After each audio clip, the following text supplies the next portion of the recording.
धन्य हो कवन रामा धन्य तुहरी भाग जी तुहरे घरे आवत बाड़े ब्रह्मा जी पाहुना हो तुहरे घरे आवत बाड़े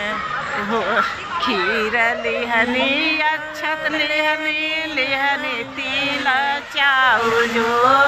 उनके घरे आवत बाड़े भोले जी पाहुनवा हो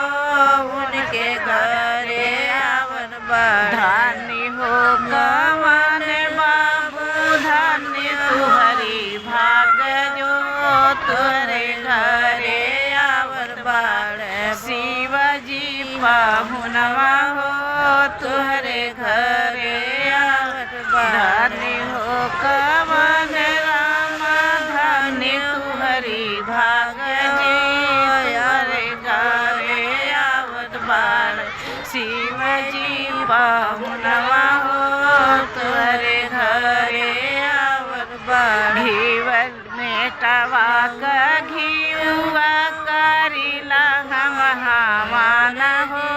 तुहरे घरे आवत बाड़े शिवजी पाहुनवा हो तुहरे घरे आवत धन्य हो कवन बाबू धन्य तुहरी भाग जी तुहरे घरे आवत बाड़े विष्णु जी पाहुनवा हो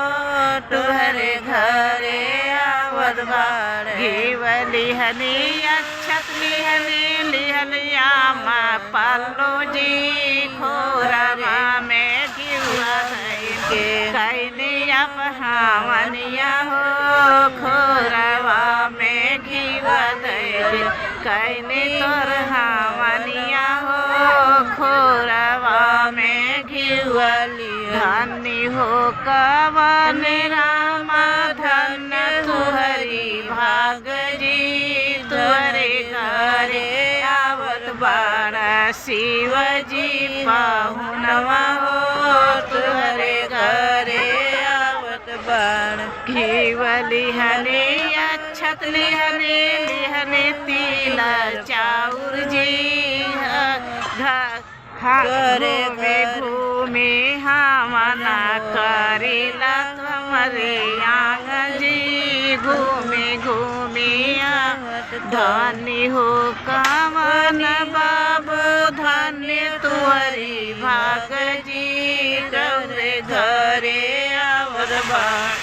भोले जी पाहुनवा हो तुहरे घरे आवत बाड़े सूरज भगवान हो तुहरे घरे